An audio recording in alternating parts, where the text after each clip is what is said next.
What's good, guys? We're back. Gregory on Vinyls, another video coming to you live. I got a surprise for you guys. First off, go Knicks. I know we're down 3-1. I just wish it for the best. We got a vinyl today. I got a new one. Alligator Bites Never Healed by Doechii. Yeah, and this is a Grammy award-winning album, by the way. And Doechii on this one, it was just a masterpiece. I love also the style of it, the all brown alligator. She really promotes the alligator throughout the whole album. Some masterpieces for me on this album were definitely. Everybody knows the Nile is a rhythm, the Nile is a river, but for me, I had Catfish. Bullfrog has a definite nice beat to it, and Slide. Doechii throughout this album, it was just not only just growth as an artist. She grew as a person.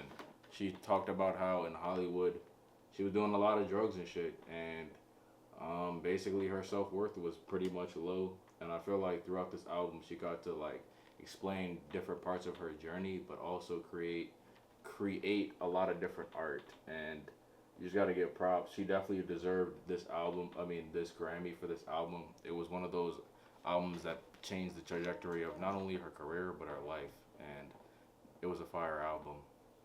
So we got two from May, two albums that we need to talk about, that I said we would talk about. First up, I'm gonna talk about Amine, 13 Months of Sunshine. For me, guys, I'm gonna be honest. This is one of my favorite Amine albums of all time. Like, I feel like he came from that Keitra Amine album and started putting beats together that really fit him, and he was able to really explain himself. The first 2 through 5 songs I ain't have a problem with. I'm gonna be honest with you.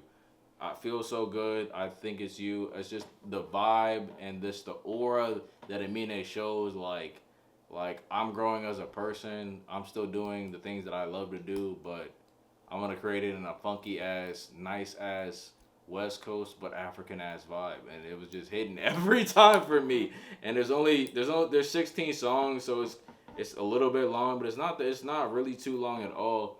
And Arc de Triomphe is still my favorite one, number 15. I know it was a pre-release, but that just beats. And like when he says the fuck you be on, it gets me every time. Fuck you be on. That shit gets me every time. And Amine is now, I'm not gonna lie, on the West Coast. Amine's name is getting up there. I just want to let y'all know. I just want to let y'all know he ain't obviously up to Kenny and them boys, but he's close. And I just want y'all to keep paying attention. But this Amine album is fire, bro. Not a lot of feature. He had a few features. He had Leon Thomas at the first song, but not a lot of features on this one. And I just want to give a shout out to him. Vacate, also a good song, Familiar, and yeah. Next, we have Rico Nasty, Lethal. This album, it took you a lot of different places. I'm not gonna lie. There's some emo. There's some rock. There's a lot of different things. But at its finest point, I think when she gets back to her foundation, I think that's when Rico's really at her best. One of my favorites is Eat Me and Grave. On Eat Me, that's the one where on the third verse it transitioned to like the kind of that Rico rave type beat, and that's what I thought I was gonna see more of during this album, but I didn't. But that was okay. Grave for me also was just a classic, just Rico, just slide, little banger.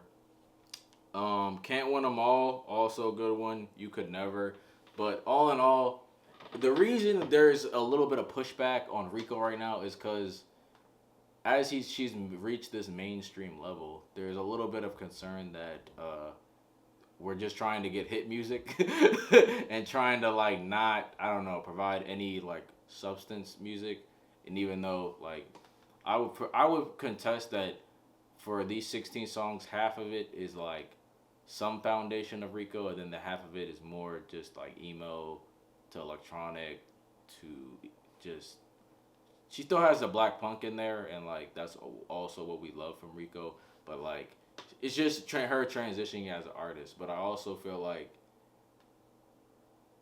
you might see more of this in her next album, and or you might see her go completely the opposite direction. It just depends.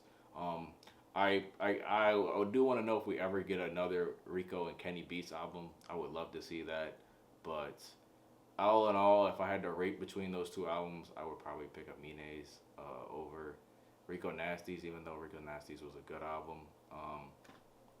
Yeah. Um, so I got a vinyl for you guys this week. This is number 60, by the way. So our count is growing. I'm gonna have a few more for the summer. I'm probably gonna get Forest Hill Drive. I want to get the deluxe edition. We'll see if I get that, but I'm glad we're back with another vinyl for you.